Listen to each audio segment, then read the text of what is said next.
Looking to improve your life, brush up on your personal growth techniques? You are in the right place. Welcome to Life's Little Lessons with your host, author of Designing Your Own Destiny, Kevin A. Dunlap.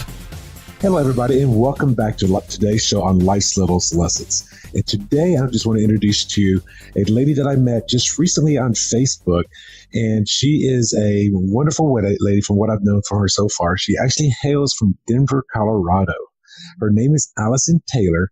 She's actually has a company called Breakthrough Seminars that she's been running since basically 2001. So like 16, 17 years in business now. And she is actually an entrepreneur coach and a marketing and sales strategist. Allison, welcome to the show. Thanks, Kevin. Thanks for having me. Hi, everybody. Hello, everybody, as well. And Allison, just tell us a little bit about yourself. Who are you and why is it that you do what you do? Oh, probably a long story. I'll make it kind of quick, but I've been living here in Denver for about 22 years. I'm originally from Chicago, and I have always been in marketing and sales, started out in marketing research. That really kind of informed everything I've done since. And so I'm used to finding out what customers want, what they think, what their perceptions are, why they refer you or don't, what customer loyalty, really means. And so I really see business through the eyes of the customer because I just started that way really early. And so I did start my company in about 2001. And I would love to have this amazing answer for you. Just saying I had this aha, moment or this perfect product that I was going to sell to everybody. But really, I had two boys. I was a single mom, didn't plan on being a single mom, got divorced, and I didn't want to work from 8 to 6 every day. I wanted to do homework with my kids and drive them to school and see them in the school plays. So I really became an entrepreneur because I wanted to be a good mom. And I kind of didn't know what I was going to do. So I was doing marketing and sales. I'd had a lot of success. I'd moved up. And so I just jumped into it and started with marketing consulting. And over time, my business has changed, quite a bit. So now I do a lot more training. I have a lot of innovative marketing and sales strategies. I do a lot with the subconscious side of sales, the subconscious side of advertising and marketing, and even leadership, how people grow their businesses. So it's changed over time. But I did. I got to drive my kids to school and be a great mom. And I worked a lot on the weekends and made it happen. So did you just start the business while you were still working a job, or did you go all out, quit your job, and you started your own business? Well, I was working for a startup. So back in 2001, you have to remember, it was the dot-com boom. Everybody had money. Everybody threw money at everything. Training was big business. So we went through a decline where training became a nice to have, not kind of a core thing. So I got a little harder there, kind of 2008 to 2010 was a little rough in that industry. Consultants were optional in a lot of industries. So, but back then, pretty easy actually to get business. But I was working for a dot-com startup and had jumped from one to another a few times, and it went under. And not for any reason about the business, but we lost our funding, and it was based on something the CEO did. So I found myself without a job. So it was either find a job or start a company. And I found a client, and I found another client, and I had enough money to pay my bills. So I just thought, okay. And I think I was telling you this before. I didn't know enough to be scared. I was just like, okay. And I just jumped into it. And my first year in business was one of the best years I had, in the first 10 years of my business. And then I started to think about it, and then I got a little scared. But at the beginning, it actually was an easy transition. And, I think a lot of people do when you lose a job and you're not expecting that, you don't feel in control. And so, you do kind of think, well, maybe if I worked for myself, it'd be, at least would feel like I had a little more say in the situation. And I can fully understand where you're coming from in that. And I've said this on a few of the other shows, but back in 1999, I was working on Y2K. I was a computer programmer at that time. So this is right before the dot-com. So it's same time frame though. And I ended up getting downsized rather unexpectedly in the middle of 1999. This is July 1999. And I was left with the whole idea of, do I still want to work for corporate America or not? And I've said this a few times, is since that day in July of 99, I've never worked a full-time job for a company ever again. There was no loyalty to me. It was just like, well, sorry, we got to let you go. And I get it, because companies were going up and down, .coms going up and down, recessions. You have to let go of people that you have to downsize sometimes just so the company can survive. So I get it. But however, personally, it was, no, I don't want to do this anymore. I don't want to work for corporate America anymore. Yeah. So. Absolutely. So I kind of started just as a consultant with multiple clients and just working as a 1099 contractor. And then over time, I created programs and training programs and coaching programs and even some outsourced, like being an outsourced sales manager for companies. And so those things had prices and sign up dates and live events, online events, all those kinds of things. So it got more productized over time. But at the beginning, it was just kind of me hoofing it for business. And let me ask you this, because I've talked to a few different people that started their own businesses, but they undervalued themselves. Now, did you go through anything like that? Okay. She raised her hands, by the way, for those that are listening to the show. So you undervalued yourself at the very beginning? Yeah. And I think most people do. And when I work primarily with entrepreneurs, and I love doing that. That's why I was really excited to meet you and to hear about what you're doing with your show. But entrepreneurs to me are the most passionate people out there. They're smart. They're willing to step into risk for a reward. I mean, it really is all up to you. And it can be really difficult. And having a support system, is important. And it's really different than having a corporate job. And it's definitely not for everybody, for sure. So I really respect entrepreneurs. I find it being fun, but I work with people on the same topic all the time, what you value yourself. And so really what I've tried to do over the years is not just have a price and keep it, but really reevaluate it, like at least once a year. Am I really charging what I'm worth? Am I charging what the market can bear, or what I think the market can bear?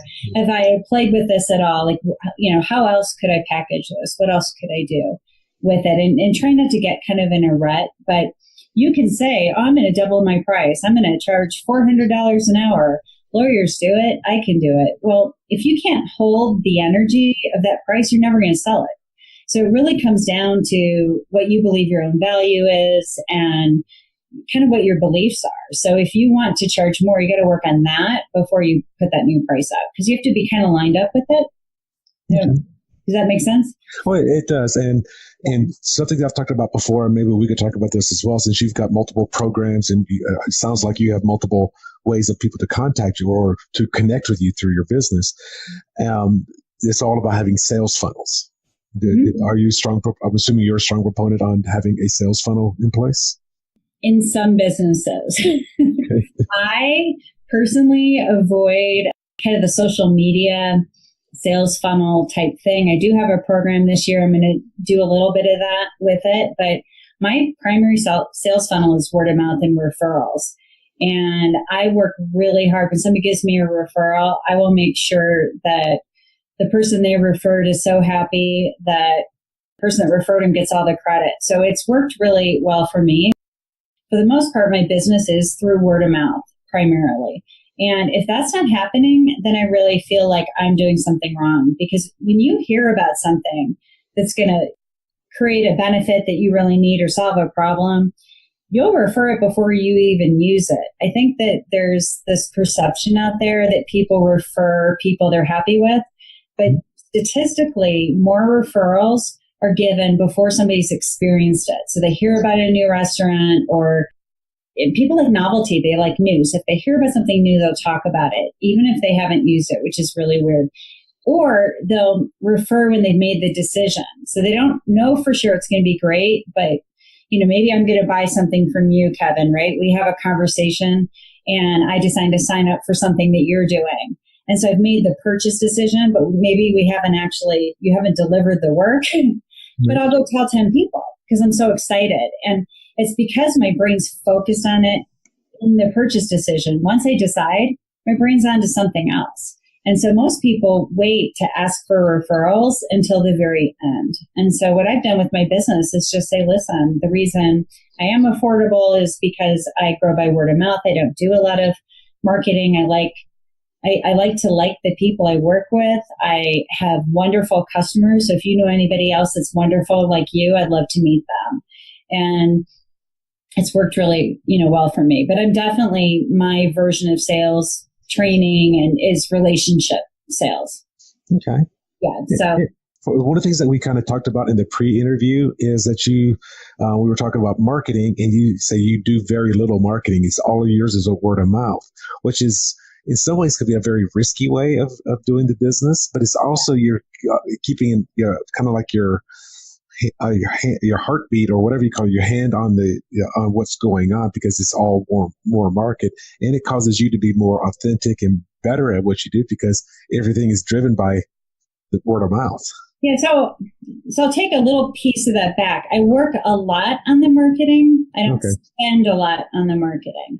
So I work more on the messaging and what's the benefit and what's an easy way to explain it so that you could explain it to somebody else. Like financial advisors, they don't get a lot of referrals because people feel uncomfortable talking to other people about money. Mm-hmm. And then people don't always feel smart talking about financial strategies. So you have to find a way to refer a financial advisor by more who they are as a person or a program. You have to, make it a little easier for people to look good.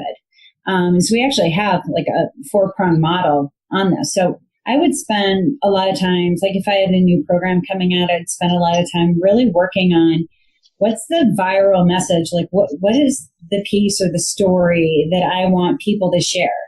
And, really look at what about this is referable and really nailing that. And when you do that work up front, so it's kind of like a good elevator pitch. I don't really like that word. I call it like a core conversation for your business, but you can do it for anything. You do it for a program or person, whatnot. You have a real estate business, right? Yes. So, who out there doesn't know 10 realtors, right? So why you? It's not going to probably be because you felt contracts better than other people, right? It's going to be something about who you are. Mm-hmm. And, it might be something about real estate, but you have to really sort of dig for what those referable elements are. So if you do that homework and you do it well, then when you do marketing, it's going to be so much more effective because you already got it working. You already know it works. You know it's referable. People are going, ooh, how do you do that? That's interesting. Tell me more about that. If you're not practicing these conversations and launching them out there to people and getting that feedback before you try anything online, you're really, in my opinion, wasting money. Okay, and that makes sense because even if they were to call you and you're not prepared, it's just a waste of money to begin with, just to get those calls that are going to be ineffective anyway. Right. Yeah, and that's like you can have a message that's way too broad, and then you get people that aren't your customer. Mm-hmm. And so I definitely encourage people to really niche themselves. So and that's what I'm kind of working on doing too. I got a little, you were saying I think you were asking me before, like what are, some of the things that have hooked you over the years. It's not all, I could pretend this was all easy since 2001. There's been successes and there's, been challenges. And I think one of the challenges is it's easy to get distracted. So you have the business you have a plan, and then you get an opportunity with money attached and you say yes. And it's a little off plan, but you justify it in your head. It's okay. I have to provide for my family. Right. And next thing you know, you're in a totally different business. You're confusing your marketplace, and then you have to get back to center. And I've done that a few times and, it's cost me. But, I've also learned a lot. Well, and that's the thing is, as long as you're learning, and there was a lady that I interviewed a few weeks ago that's already been broadcasted, and she's changed her coaching, what she was coaching on, a couple of times. Mm-hmm. So she started off with women of domestic violence. Now she's a women's business coach. They're completely different. The target market are still, in this case, female, but she completely changed it because she had to make a change. In this case, it was a deliberate change because she wanted to get away from that original topic. So I've done that. I think we all have. I mean, even when I first started this business, in the coaching business, it was more on the relationship side of things. It was helping people. It was actually called Understanding Women Today, was the original brand when it first came out in October 2014. And that was helping women from a man's perspective. Is basically what it started off with. Had nothing to do with business. It was just because I had a lot of female friends. Most of my closest friends are all females. Me giving my advice from a guy's perspective rather than a woman's assumption of what a guy would think of. But that was just not a part of that only lasted for a few months before I started realizing, hey, I'd rather work with entrepreneurs. I'd rather help people building something that they have in their mind, their concept, and then watering it and planting the seeds and whatever, and watching that grow. That's where it became more of a passion. Yeah, a great question is, what do you want to be known for? Mm-hmm. Look at what you're doing today. Does this fit in somehow or not? And then choosing around it. But a really good example of this is I had a process to help people with anxiety with cold calls. So calling people that they didn't know, right? So a lot of people avoid them. And I'm like, you don't know them. What's the worst case? They're going to hang up on you. And so we had a process that really helped alleviate the anxiety, and people started becoming more effective. Well, next thing I know, somebody said, well, could you do some stuff for my kids on test anxiety for the SAT and math? And I was like, okay. So I did that. And then I started getting all these referrals. So, I mean, that's a potential business that's out there that I haven't really tapped. That happened, which I thought was weird. And then just a couple of months ago, I went and did a presentation for an organization, a nonprofit here in Denver. And we did test result anxiety for health crisis. So when you get a cancer test or you get a breast exam and you're waiting 2 weeks for the results and you're scared to death, and giving people tools to help do that. And that all came from this thing that I randomly created 10 years ago for cold call anxiety. Same process, some modifications, but lots of applications. And so that's been a huge contribution to these women. And I'm really happy I was able to go do that. But in terms of, is that something I'm going to market and focus like a website on or focus my messaging on? I don't know. Probably not. Okay. And that's a good thing. I'm glad you kind of pointed that out as well, as you created basically a product for one arena that was kind of niched, as you just said, but you didn't realize that it could be applied to so many other different arenas. I mean, I'm afraid of cold calling, and now I got to go get my 50-year-old, I just turned 50, so I have to go get that exam, about being 50. Like, okay, what are they going to find wrong with me? Yeah. So what if you could stay calm and curious with your health test? But what if you could have a different reaction? What if you didn't have to be nervous? What if you could feel confident? Right. I mean, because the same thing would be doing this if you're about to walk out on stage. Mm-hmm. That's still another form of anxiety. We use that for public speaking quite a bit too, which does feel like in the parameters of what I do with, executives and salespeople that do have to get up and speak. And so, fear of public speaking is something I'm really familiar working with. But, math tests, SATs, not so much, but they all did great. So it worked. I mean, it's the same procedure, just being applied in a different way, that's phenomenal. So for those of you that are out there listening or watching this show, maybe it's something that you have created in the past or ideas that you have created. How can you repurpose that? And what is it that you can do with that like what Allison was just saying here, helping people through cold calls to health issues to taking the SATs. I mean, you see, completely unrelated, but the core concept is still the same. So if you've got something out there, think about how can you repurpose that. Would you agree? Exactly. Also look at how is this thing I created, how did it make me feel? All these are helping ease anxiety. So they do have that common thread. So that's where to look if you've created something in the past. So what were the emotional benefits as well? Is this something that gave people peace of mind? Is it, right? Somebody, whatever it is. A big one's control. A lot of people create products that give people the illusion, because we're never really in control, right? That's true. The illusion of feeling more in control of whatever it is.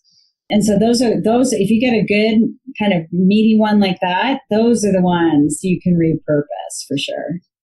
And one of the things I'm hearing that you have a lot of passion for the stuff that you do. Well, why is it that you're so passionate for entrepreneurs? I think because I think it's because it's so personal to an entrepreneur. So it's about self-expression. It's about anybody that's willing to jump in and do something like this, right? They're taking a big risk. And if they fail, it's not like, oh, that job didn't work out, I'll go get another one. It's devastating. And so they have so much at stake, and their self-esteem and their self-worth is in there, kind of a vision for the future is in there. Sometimes it's a commitment for some reason. Like maybe they had a family member that died of something and they came up with a product that solves that problem. So usually it's really personal and important, but failure is not an option. And so I just really am drawn to people that have that kind of conviction and commitment to something. And you can't always do it on your own. And so if they let me help them, I'll be as committed as they are. It may not be my thing, but their commitment is my thing. So I will play as hard and, with as much inspiration and enthusiasm as they will. And I like inspired people. And I like that feeling of that inspired action. And when I have a job, like a job, a lot of times it feels, there's great companies out there for sure and great leaders, but a lot of times it feels like force and you're putting in your time, and it's just not always maybe what I would choose. But when I'm doing my company, nothing lights me up more, right, than doing what I love to do. And all my customers are entrepreneurs, so I'm surrounded by that energy all day long. It's so much fun. Hanging out with entrepreneurs is a completely different mindset. And in many cases, it can even be where they're being very creative as well. So just being around that different kind of energy, I know I can relate to it. Obviously, you can relate to it. And for those of you out there that are entrepreneurs or just getting started, go find other entrepreneurs. Invite us to your parties. We're fun at parties. Most people that have 9-to-5 jobs, or as you're saying, the 8-to-6 jobs. Yeah. I think a friend of mine told me a few days ago was 80% of the people out in corporate America are not happy with their jobs. Yeah. Which is staggering. That 80% now most entrepreneurs are happy with their jobs because they're doing something that they're passionate about. Otherwise, they wouldn't have done it to begin with. So. Exactly. And going back to what I said before, if they're not, it's because they said yes to something that was a little off brand or off what their true commitment is. And the minute they straighten that out, they're happy again. Yeah. And it could be even letting go of a client, or in some cases, I know I'm starting to do this with some of the other business coaches that I've met and I've interviewed, is how can we collaborate with each other? Because there's going to be people that will come to me. It's like, well, we're not really meshing together. Let me refer you to Allison, or let me refer you to this other person. Mm-hmm. And how can we collaborate with each other? Because if you're looking from the concept of abundance, then there's always enough out there. Yeah, I do that all the time. I co-facilitate with people. I'll invite people to come speak at something I'm doing, because who wants to hear me talk all day? Mm-hmm. You have a couple guest people come in for 15 minutes. You get new information, ideas. You break it up. It's really a good experience for everybody. But I do that quite a bit. So I don't feel like I work by myself, but I get the benefits of working on my own. Okay. I definitely seek that out quite a bit. Same here. Every time that I've actually coordinated my own talks, I always had at least one other person there as well. Mm-hmm. So my first 2 talks was with a lady by the name of Svetlana. And it was great having her, because she was actually about 12 or 15 years younger than me, a lot prettier than I am. And she's also got that Russian accent. So just having that diversity of going up there. And plus, for me, just, and I'm sure this is just a second nature, but she would introduce me to the stage, because it's always good to be introduced by somebody else. Yeah. And then I would introduce her, and then she would introduce me back. And, we helped each other out, even though we were at that time in 2014, we were in a similar industry. If you can find somebody where you have that balanced energy, it's so much fun. Like 3-4 times a year, we run a money game, and we call it Windfall. We change the name sometimes, but Amanda and I co-facilitate it, and we just have the best time. And it's 22 days on the phone, half an hour, first thing in the morning, and we mess with people's minds about their predictable way they think about money. And everybody in that call makes money over the 22 days. So we usually tell people to have a minimum goal of 2,200 in 22 days. And so we have this whole thing, but people that play more than once, know they can do that. So we up the goal. But we have all kinds of magic and fun things that get created and the silliest stories, and just starting your day and that fun energy with a whole bunch of entrepreneurs that are open to, maybe my money issues are just in my mind. Mm-hmm. And maybe none of this is real and I can change it like that. It's real fun. And every time when I'm not playing that game, I miss it. So we're about ready to start in January. So it's one of the things that I'm looking forward to. But entrepreneurs like games. They mm-hmm. like to be challenged, and they like to play. They have that, what would you call it, that striver energy, where once you figure out something, you want to get to the next level. Well, that was cool. What else could I do? They don't get happy staying where they are. So they respond well to games. And I really think that's the direction I'm going to take my company moving forward, is because all the games I play and the coaching, and, I'll do challenges with people and do them in ways that are really different than how they thought about their business before. And they work really well. And I think there's just something about us entrepreneurs that when we get our teeth in a good goal, we'll go after it. I like to be bored.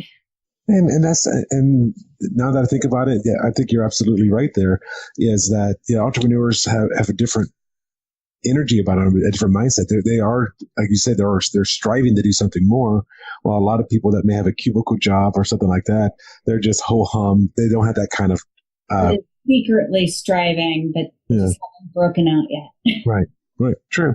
I'd love to see a world that's all entrepreneurial, but I think we're far from that. There's other cultures, though, that have it flipped. Aren't we like 80-20 corporate to something like that? Yeah. Well, that have it flipped. Well, and I mean, we still going to, every larger company is going to need those employees. I mean, Walmart's going to need other employees. Any big department store or McDonald's, I mean, you're still going to have the employees. I mean, that's the backbone of America. So, but if you could start your own business and start doing something that you're passionate about, then 100% behind you. And how can we make that happen? I'm not sure I'm a very good employee. I try, but. I tried as well in 1999, getting downsized. I mean, I have been a college math teacher since then. I have been, I've done bartending jobs and things like that back in the early 2000s. But since I moved out to Las Vegas in 2004, I've been strictly an entrepreneur since then. That's so funny. See, we're doing corporate America a favor. Yeah. I'm going to change gears a little bit here. So now that we kind of know who you are and know what it is that you do. So you've been in business since 2001. Like you said, I think you said you got downsized from you got downsized because the company was going out of business. The company just disappeared one day. Yeah. And when I used to teach college math, I always had one class per semester that I would say, I'm not going to teach you any math today. Now, that's probably not necessarily sanctioned by the college because it was 32 classes and I made my syllabus based on 30 classes. So I have one bonus day and then one extra day in case we needed to study for the final exam or something. But one of the things I used to teach was like, say, if you started if you started working for a company and you got promoted and your income went up, most likely your expenses are also going to go up to match. Like usually if you just got, say, a $20,000 a year raise, well, I could go out and remodel my kitchen now, or I could go buy that new car that I want. So your expenses tend to be close to where your income is. And I was talk to people, and this is just when they start thinking like an entrepreneur. I said, now imagine you get another promotion, your expenses go up. Get another promotion, your expenses go up again. And now let's say you decide that you're going to work today, and you're driving up to the factory that you're working at, and of course, you work at Enron, and anyway, so you're pulling up to the factory at Enron, and all of a sudden the doors are closed. What happens to your income? What happens to your expenses? Expenses don't go away. Yeah. So when you're working for somebody else, you're at the mercy of somebody else. When you're working for yourself, you're at the mercy of what you're willing to put out there. Now, you were mentioning that you do a lot of stuff that's off of warm market referrals. So most of your business comes from warm market referrals, which is a phenomenal way of doing business. And I would say that's a very it can be a challenging way, especially if you're just getting started. It's like, oh, how do I do all this? But if you needed to, you could start a marketing campaign. You could bring in additional businesses by doing something a little bit different. You are directly in control of your own income. Yeah. And some of the programs like that Money Game, we're going to look at doing more formal marketing to try and make that a little more passive. So, when you've kind of proven something out for 3 or 4 years and you know what to expect and you know what works and doesn't, and you fix the glitches, I think you're in a really good position of asking that question. Is there a way to automate it? So, yeah.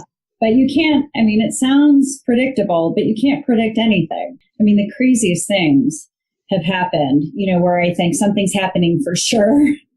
And then it just totally doesn't happen. So I think having multiple revenue streams in any business is smart, which is why I've started to put things into programs, right? That I think, it's kind of like being diversified in your investments, right? Having more than one income stream in a business. If something does for some reason go away, that you're not at zero. Well, because fun for anybody. all our markets have fluctuations. You've been in business for 16, 17 years. So you have your up years or up months and down years and down months. I know me, when I was a real estate agent, there will be times of the year that people don't buy houses, which is typically October through January, mainly because of the holidays, either Hanukkah or Christmas and New Year's and Thanksgiving, for Americans. And then New Year's, and then most people are paying off their Christmas expenses in January, and they're waiting on their tax returns starting in February, March. That's when the market goes up. So if you're depending on making the income as a real estate agent during those months, you may not have, you have to understand your cycles. Right. But as you say, if you have multiple income streams coming in, you've got your coaching business, you've got your seminar training business, you've got your online programs, you've got your offline programs, your tangible programs. And if you've got all of this stuff going on and you've got money games going on, that's great ways to have multiple streams of income coming into your business. Yeah, that's the fun one. You just do it because it's really fun. I think the turning point for me and how to think about things is when I stopped selling my time. And I think for people that are coaches or consultants, it's a really easy trap to start selling time instead of value. And getting people in groups is a really good way to be, to not say, oh, my hour is worth this. Well, I have 12 people in a group for an hour. That's a whole different set of numbers, right? Than if I'm working with an individual. So, when I just started saying, okay, I only have so much time, I'm capped, right? There's no leverage. There's nowhere to go from here, just getting busier. But, I think that entrepreneurs work for freedom, right? Freedom in your life. But also freedom to work when you want to and to not work. And so if time is a big part of your business, there's a point at which you start resenting time and you start resenting your customer because they're taking all your time. And that's not how anybody wants to be if you're in a helping profession. So really giving that up and getting creative and going, so what can I do that's not time-based? Well, there's a book out there. It was one of my favorite books on business. It's called The 4-Hour Workweek by Tim Ferriss. Great book. So you've read it. And for those of you out there listening or watching this, I would strongly get a copy of it. I have it on my bookshelf over my left shoulder here. And there's an acronym that Tim uses in that book. And Alice has been kind of touching on this, in what she's just been saying. And the acronym is the word DEAL. D as in dog, EAL. And DEAL is an acronym that stands for the 4 things that you should be doing in your business. Number 1 is the D. What can you delegate? What can you have other people do, either employees or outside contractors? And then the E is what can you eliminate? What is it that you're doing that is absolutely has nothing to do with your business, but you're spending a lot of time on it? So figure that out. Third one is the word automate. What can you automate? Essentially, what can you put on autopilot? Talk about this podcast is once the show is over, okay, it will go to my editor. This will be the person that's going to be editing the audio. And that way I don't have to worry about doing any of that. And then the last letter is the letter L. And this is what is probably the most important part, but most people spend almost no time on thinking about is liberate. What are you going to do when you have all this free time? I like that. So that's a great book for those of you out there. I've listened to it maybe 3 or 4 times because I usually do audio books rather than reading books. But if you have a chance to read or listen to that book, I highly, highly, highly recommend that. I have a friend who read the book, loved the book, and thought the title was The 4-Day Work Week and was so excited that she might only have to work 4 days. I'm like, that's 4 hours. She couldn't even get her mind around it. That's kind of why I like that book so much, because it messes with how we look at the world. Because it was unfathomable to her. She could not figure out how can he do all of that, but it's because he delegated, eliminated, automated, and then he had the free time to go and do what he wanted to do. Exactly. So let me ask you about some of your early successes when you were first just getting started in your business. Could you tell me about some of your early successes that other people could possibly learn from? Well, when I was married, we were franchisees and brought a business here to Denver, and that went really well. And I think just seeing really up close how much work it took. So I kind of knew what I was getting into. I didn't think it would be easy.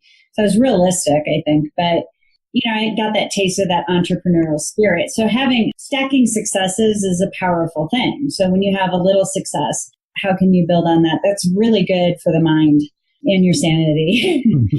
I was kind of coming on, off that, like having some confidence that this was possible. But really, one of the successes was just doing it and not thinking. I did get a little bit lucky, but I used my relationships. I've always had good relationships. I can build relationships quickly. Having people that already had trust and confidence in me or had worked with me in some way, and then going and asking. And I think some people are afraid to ask for help, ask for referrals, and just to say, hey, Kevin, you've known me and we've had a bunch of successes, and I would never embarrass you with anybody that's important to you. I would value your relationships as much as mine. Here's what I'm doing. Is there anybody you know that might benefit from what I do? So I did a lot of that. I did a little technique that I have taught in other classes before and I would say it's a success because it led, to client acquisition. But I met with people that I didn't necessarily think were my customer, but that I knew were people that knew my customer and people that were pretty widely networked. And I just said, hey, I have a new business. Here's how I'm marketing it. Here's how I'm talking about it. I really value your insight and your opinion. Would you give me feedback? And I just had coffee with them and just showed them what I was doing and said, so some people give me great suggestions and some people give me the stupidest suggestions because they think when you ask for input, people feel like they have to give you input. So I smiled and said, thank you so much. And I took some of it and I didn't take some of it. But what happened is, and I didn't really realize it at the time, but I was training people on how to talk about me by exposing them to everything in a low pressure environment because I didn't even think they were my customers. And some of them became customers and some referred. And my worst case was I got to practice talking about what I was doing. So that was a success that, just kind of happened that I stumbled across. And so, sometimes when I feel like maybe things are dipping down a little bit, it's time to, who do I know that I love hanging out with that would make sense to go meet with, not from I'm going to get them as a customer, but I need to get back into sharing my story and talking about what I do and getting feedback. So that was kind of a big success. But I think early on, the biggest one was there was a national sales organization that had offices here in Denver. And I was collaborating with one of their trainers. And we were teaching, some small, medium-sized classes. And he brought me into this national organization. And we were able to go train around the country doing advanced sales training for a sales training company. So our customer were their clients that had been around for 10, 12 years, had seen all their stuff and wanted to see something new. And so it was so fun because we were working with very, very established senior level salespeople that just wanted new stuff. And so we got to go play with them. And so I met all kinds of people I never would have played with before, got to use that company as a really good credible, so if you're a sales trainer and you get hired by one of the most well-known sales training companies to do advanced sales training, it makes it easier to sell your services in the future. So that was that was a fun thing. And it was all through somebody I knew and building relationships. And it wasn't like that was an interview kind of thing. It just was organic. But that was a win for us. Now, when you were offered the opportunity, did you have doubts? Did you have fears or? No, because so the content we brought was what I'd already been doing with him, and it was working, and we were getting a lot of feedback.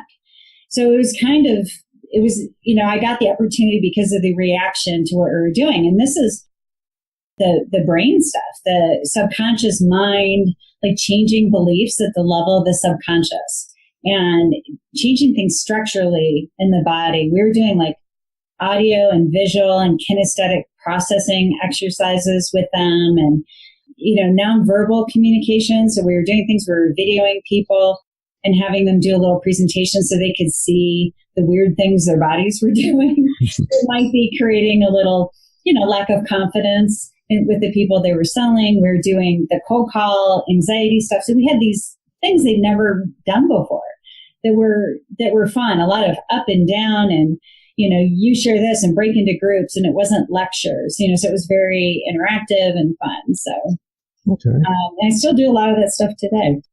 Let me ask you this then. When you were just getting started, I know you said that you and your husband had a franchise, and then I guess you also had a different job going on at that time because that's when you also got downsized. What were some of your biggest fears when you were just getting started, and what did you do to overcome them or get past them? Yeah, so the franchise was primarily his business, and I just kind of helped, on the side. I did marketing stuff and whatever. And then I had worked at Ray-Ban for a long time, which was at the time a Bosch & Lomb company. And that's one of the last times I worked in a product-based company. So I tend to work more in service-based businesses. And I'm working with a product-based company now. So it's been on my mind a lot recently because that's a whole different animal. So I've had to dig deep to do this. But, we made a move from Rochester, New York to Denver to do that business. And so it was a big move, but we were having kids at the same time. So honestly, I was more focused on the kids and the move and everything else. And I had a lot of trust and confidence in his ability to do that business. And he did really well at it. But it was a lot of work.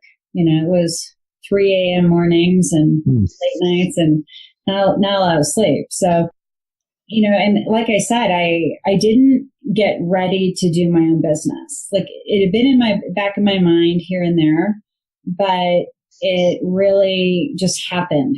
Like we found out that we didn't have jobs. We had 3 months of healthcare. Go. And I just picked up the phone and I went. So I think I should have been really, really scared knowing what I know now. Well, sometimes it's good to not know what you need to know. So but I did this after we got divorced. It really was all me. So for me, taking a risk in my business, because I don't have that second income to rely on, where you can say, honey, do you mind taking the lead for a few months? I want to try this. Since I don't have that, I do sometimes hold back, or I get a little more conservative than I wish I did. Conservative's not the worst thing in the world. No. But yeah, I would say that that's my Achilles heel is when I start thinking and I start going, well, if I do this, my income might not look so great for a while. Do we really want to do this? So I try to plan a little more than I did back then. Okay. And then smarter as I've gotten old. Age is just a figment of your imagination, in my opinion. So what are some of your biggest challenges, either at the beginning or stuff that maybe you're going through right now? Right now, I have a huge challenge, and it's happened maybe 3 or 4 times, and it did happen early on. I have a client where I'm working almost full time for one client, and that's not normally how it is, right? Usually I have sessions and I'm doing all this stuff, and it's just become consuming. So I'm going to have to kind of like renegotiate it. And I work with a lot of startups. So sometimes with startups, it's all hands on deck, right? And when you start getting things that work, what are you going to do, right? People want to buy your services. So you're everybody's going to pitch in. So there's just been a lot of work. So in one way, that's really good. But I want to work for myself. I don't want to work for somebody else. So I'm having to, like, you do the delegate.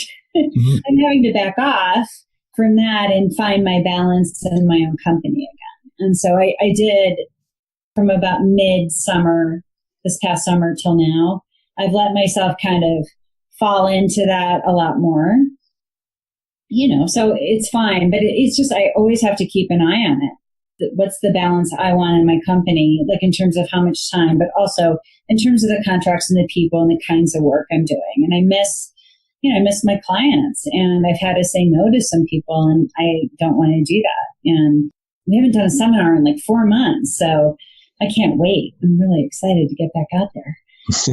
Well, I'm excited for you as well. It's a huge challenge, and it creates too much dependency economically, when you're just working for a few, when you don't have that diversity. That is my biggest issue, and I need to learn to say no. Well, it could be learn to say no or start taking on other people. So start expanding. That way you could take on more clients. You mean that acronym? What was not the automate? What was the E? Eliminate. What can you get rid of? That's a good one. Well, because a lot of us, and as entrepreneurs, I'm sure you see it as well. So with startups, is they do a lot of busy work that they don't really need to be doing. Either they could delegate it, or they could just completely do away with it. Absolutely. And there's certain clients, and you were talking about the icky clients, the ones that sometimes are high maintenance. We call them PIDAs. I don't know if you've ever heard that acronym. No. PSPA, pain in the asset. They sometimes take more. You're making money, but you're almost losing it in the extra time it takes, and it's just not maybe the perfect fit. And they might be the perfect customer for somebody else, and you should let them have them. Well, because I'm going through that exact scenario right now. There's a service that I do sometimes, and it's basically a one time. We meet up one time, 60, 90 minutes. That's it, and I charge a flat rate for it. Well, that one time meeting has now turned into 3 meetings, at least 15 phone calls, at least 20 different emails. Like, this is not what I signed up for, but thankfully, everything came to a close last night. So I was like, okay, now that one's done. But you get all that energy back when you get rid of the client or the structure that's not working. Mm-hmm. Doesn't it feel amazing? It does. And it's also that sense of completion. And also, I have to become more aware of how am I setting up my boundaries. Mm-hmm. So for those of you that are out there that are listening or watching this, if you've got these clients that are basically a PIDA, using Allison's word, you may have to renegotiate the contract, or you maybe have to get more clarity on how are you presenting yourself. Well, we used to say, invite them to become a customer. And you can say, so we're doing this, but what I do with my customers is this, would you be willing to do this? And a lot of times they'll go, oh, okay, I didn't know, so it's not necessarily that there's anything wrong with them. It just might be the structure, but usually they go away. Yeah, please. And you as an entrepreneur, you do have the choice of who you can or who you want to or do not want to work for. For as an example, and I said, go to any restaurant. I don't care if it's here in Las Vegas or there in Denver. There's always a sign right by the cash register that says, we reserve the right to refuse service to anyone. So, if a restaurant can do it, why shouldn't you be able to do it yourself? Yeah, that's so funny. I would say, I would say that those are like what I would consider the failures, the things that I've really learned from. Anytime I have said yes, and I wasn't excited about working with that person. If my attention was more on, oh, good, I got a client, I'm getting a check, it always went bad. But every time I've been like, oh my gosh, I just love this person. I'm so excited about what they're up to. I know they can do it. This is going to be so much fun. When I'm excited about the work and the person, they end up being an amazing customer, and they usually end up being a wonderful referral source. Mm-hmm. And without ever having to ask, right? Just because, there's some like-mindedness happening. And so, you can't betray your gut for sure. And every time I've done it, it's just led me down a rabbit hole. that I have to clean up later. And there was a lady I interviewed a couple of weeks ago. Her name is Galena. She was on, I think, episode number 9. I saw it. Mm-hmm. And Galena has a way for her coaching business. There's a maybe, a yes, and a hell yes. And she only works with hell yeses. Okay, so that's my New Year's resolution. I'm going to adopt the hell yes. Oh, yes. Oh, hell yes. So, Allison, let me, because as we're approaching like 52 minutes now into the show, so we're going to start wrapping this up. Are there any lessons or upbeat moments that you would like to share with an entrepreneur that maybe just getting started or looking to scale their business? You're 16, 17 years of business. Any tidbits of information or advice that you would give to somebody? Yeah, a couple of things. So I'm definitely more of that creation kind of inspired person. I can brainstorm for hours about awesome stuff. I had to get really good at process, and I didn't even have a business plan when I started, and I got kind of a little lucky. Having a plan really helps. You don't have to stay on plan, but knowing when you're on plan and when you're not, and then choosing that on purpose is really valuable. But one of the examples I'll give you is I was doing a business for a while that had a lot of cash going in and out of the business, like same day, thousands of dollars. And I mean, I'm in a service-based business, so it pretty much just comes in. And it was huge amounts going out, huge amounts coming in. And my sister is a CPA. I do not have the same genetic material as my sister when it comes to accounting. So I took accounting in college. I found it challenging. And so now I'm in this business for a while with the money flowing in and out. And the only way I'm going to survive this is really to take it on. So I would suggest really looking honestly, what are my blind spots? What am I avoiding? What do I hate doing? And if you can delegate it, great. But if not, take it on as a challenge. So what I did is I taught myself QuickBooks. It took me about 2 weeks. I watched every video ever. I called my sister 50 times. I'm like, why do they do this? She goes, I know. It's just how they do it. So you have to do it that way too. I said, it makes no sense. I know. So I kind of got myself a coach, right? You're not a good coach if you don't have a coach. So I got myself, a backup person for my accounting. I dove in. I decided I was going to master it, but I was like, if I want to have a viable business, I can't be afraid of looking at the money and understanding it. And I'm actually really good at accounting now, I have to say. There'll be times when I help my clients with their, set up accounting things. So this thing that I thought I was horrible at ended up being, I don't love it, but it's a viable skill set that I have now. But I did take it on, and I was really proud of myself. I was kind of shocked, honestly, but I was so proud of myself that I took it on and kind of mastered it, and it made all the difference in that business. And I make smarter, decisions. But if I hadn't gotten into that one project with all that cash flow, I might be here now with a blind spot around the finances in my business and a lot more, sad stories to tell you. So, but that's a great question. Like, what am I avoiding in my business? What's the one thing that if I had that skill, or I could find somebody that would give me that skill for free, would make all the difference? And for me, that was like structure and accounting. And I think sometimes structure and process, people feel like it's like prison, like it's going to control them or something, but there's freedom in it. When you have like that automation, when you have that process, when you know how it's supposed to go, it actually frees up so much energy, and, it really allows you more. You don't have to keep it all in your head when you have a process. So now, I've transformed that. I actually love process now, which is so crazy because I spent a lot of my life avoiding it. So those are, I think some things that I would recommend. And I agree with you there as well. Even if you don't like doing something, at least become somewhat familiar with it, even if you're going to delegate it to somebody else. That way you can still keep your hands, you'll understand, like, okay, in your case, the accounting books just came in. You can quickly look over, like, does this look right or not? Yeah. You may not be doing it yourself, but you understand it. If you delegate it from avoidance, that's when you can get taken advantage of. Oh, absolutely. And that can be in anything.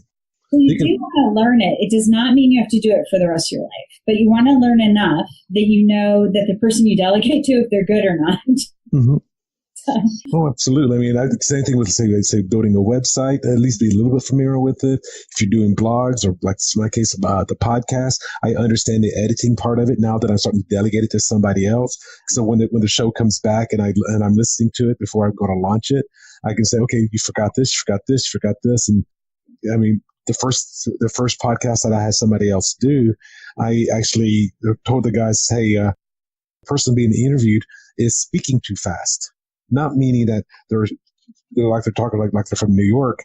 Their one sentence and it led to another sentence was just too quickly. It's like you got to put a quarter second or half second pause in there.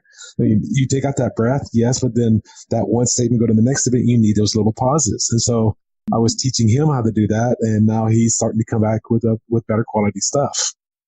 The thing that you just said for the people just starting, getting support, asking for help, and being willing to take the criticism like that. So if you have a good friend, just say, what are the things that you think are going to have me be successful?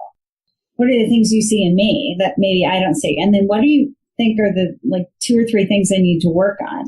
If you can't get honest feedback, the market will give you honest feedback. So if you can't get it from your friends, you're not ready. Well, even from your clients as well. It's true, but I mean, just being willing to be really open to all of it. I would be embarrassed if I saw a video of how I talked or what the work I delivered or how I trained, what did we say, 18, 19 years ago? I'd be mortified, right? I'm just worried with what I do right now.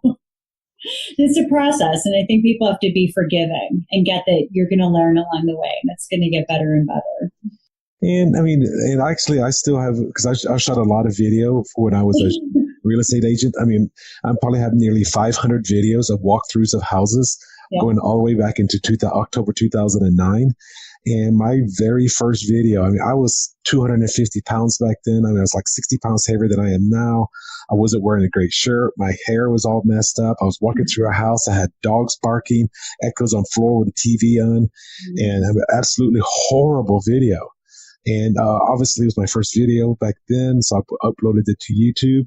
And then, of course, I've done subsequent videos since then over the years.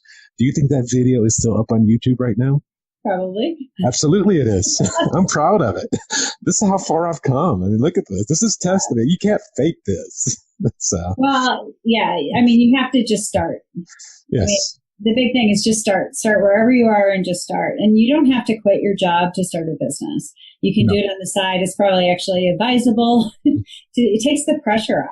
Then every win is just, you're getting closer and closer to that time where you can, change the game. Yep. But, I fully agree. So you start while you have a job, while you have income, and then yes, you can go ahead and build it. Now, if you're like myself or you're like Allison, you got downsized and you don't want to go work for corporate America again. Sometimes being thrown into the fire is the preferred method.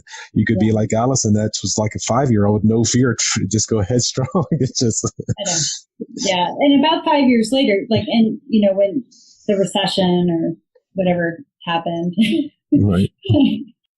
It did feel like that starting over. I was a lot more cautious. I didn't really see that coming. I was just kind of doing my thing. I wasn't totally paying attention to what was going on. And I think you can make great money in a down economy. So don't buy into just because we're in a recession or just because something's happening in an industry that it has to affect you. But it did change the game a little bit for a while. And I didn't really see it coming at first. And so then I scrambled. And so I hit about a good 6 months of some pretty good fear. And I did what you suggested. I started collaborating with people and we just teamed up to try and just do it together. Mm-hmm. And that's kind of how we got through that period. There's about 5 of us and we just, we're stronger together. We can do it. And because it was a little scary.